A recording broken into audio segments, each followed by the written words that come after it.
Hello, intercessors. Happy September. I've been pondering about how Israel is such an incredibly blessed nation in so many ways. And it was Prime Minister David Ben-Gurion who said this. He said, in order to be a realist in Israel, you must believe in miracles. And also for all that have eyes to see, there is an unfolding biblical prophetic storyline that's going on in Israel right now. And so we see right from the get-go, in May 14th, 1948, when Israel was declared a state with 5 Arab nations declaring war on the fledgling state. They had about 150 million soldiers with great arsenal, and yet Israel won with in the vicinity of 88,000 soldiers. A miracle. 1967, same thing. 6 days, Israel was able to militarily gain back the Golan Heights from Syria, Judea and Samaria, and the old city of Jerusalem from occupied Jordan, and the Sinai from Egypt. A miracle. And we can go on about it was Mark Twain who said this in 1869. He described Palestine or Israel as a desolate country given wholly to weeds. And yet now, Israeli invention and of course the blessing of the Lord has led to incredible fertile soil with fruits of oranges and grapes and lemons and every kind of produce. And it says in Isaiah 27:6, Israel shall bloom and bud and fill the face of the world with fruit. Israel is the only country in the 21st century to have a net gain in trees from 2% forest in 1948 to at least 8.5% forested today. Isaiah 34:27. The trees of the field shall yield their fruit, and the earth shall yield her increase.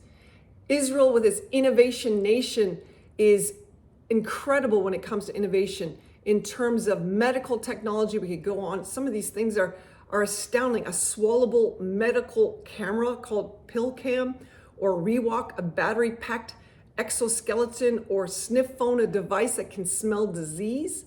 Let alone things like David Sling and Iron Dome and drip irrigation and Waze, navigation, firewall, USB drive, on and on and on.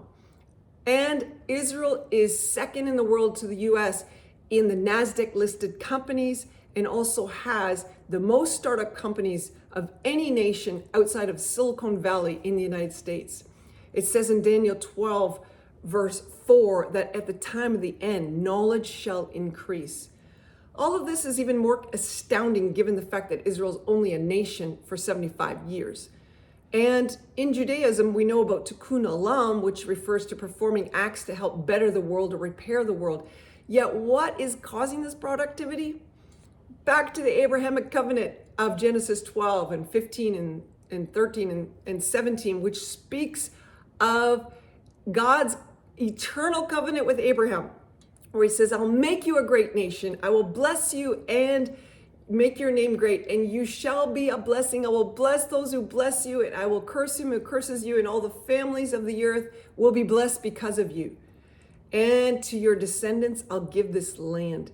There is a blessing and a culture of blessing in Israel. And the thing is, you and I stepping into this story means we also step into the blessing. Yeah, we step into some of the warfare, but we also step into the blessing.